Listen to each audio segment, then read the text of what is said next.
During the Italian Grand Prix, Nyck De Vries has gained some further attention. The Dutchman was previously on Williams' roster, but the Telegraaf reports that he has now been added to Alpine's list. With his ninth-place finish at the Italian Grand Prix, De Vries accomplished the seemingly impossible by earning points for Williams on his F1 debut. As he watched from a distance, Nicolas Latifi will be aware that he has made things simple for a future successor. However, De Vries has more alternatives than Williams. Latifi's replacement at Williams may be De Vries. His adversary, Logan Sargent, is ranked third in the F2 championship, but his recent races have been less impressive. De Vries' strong performance thus increases his chances but may also provide him access to another squad. In addition to Esteban Ocon, Alpine is seeking a second driver, and Nyck De Vries is quickly establishing himself as a viable candidate. Alpine is now looking to replace the spot alongside Esteban Ocon after Fernando Alonso decided to switch to Aston Martin for the upcoming season in August. Oscar Piastri, its young driver, was first courted to join, but he turned it down because he had already committed to McLaren after Alpine botched up the terms of his contract. De Vries might take home the seat. The best prospect is still Pierre Gasly, but first he needs to relax in AlphaTauri.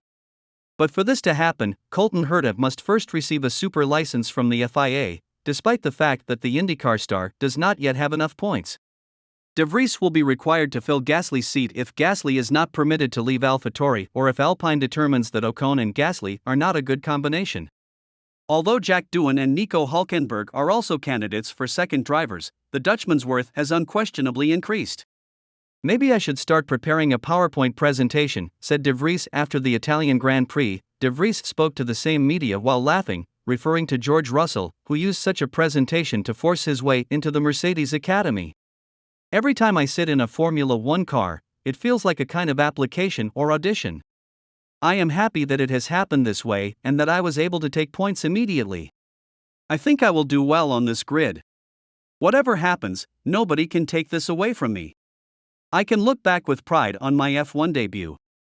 However, according to sources, Alpine is now leaning toward De Vries as a candidate for 2023. Alpine is eager to advance one of its young drivers into a race seat, with Jack Doohan currently leading the list. Doohan will likely be prepared for a promotion from Formula 2 in 2023, while 2020/2021 Formula E champion De Vries appears to be a good candidate for the seat in 2023 before Doohan potentially takes it over in 2024. After participating in the first practice session for Aston Martin, De Vries gave an evasive interview to the media at Monza. "I mean, I don't have to pitch myself. I've already won some awards and been given the chance to take part in some of the FP1s. I deserve a chance. But it's not always just about what you've shown or what you've done, you need a bit of momentum, the timing needs to be right, there needs to be a place. It's not just purely based on what you've done in the past." Currently, De Vries shares driving responsibilities with Stoffel van Dorn, the FE champion for 2021 to 2022. Mercedes' decision to leave Formula E at the end of current year leaves De Vries without a full-time position in any championship for the following year. Although Nyck De Vries' brilliance is well known, he won the F2 championship in 2019 and the Formula E championship in 2021. Mercedes would prefer to have him join this customer team rather than Alpine F1. "Obviously everyone around me shares this dream and this goal of getting into F1, replies De Vries. "I would be lying if I said I didn't want to go to F1. But I'm also happy with what I'm doing. Ultimately, it's out of my control, so time will tell what will happen. I can only do a good job on the track. I'm flattered that my name is there and we'll see if it finally happens in 2023. Options are on the table for De Vries, but it is not yet clear whether he will have a place in F1 next year. This brings us to the end of the video. What do you think of our video? Let us know in the comments below.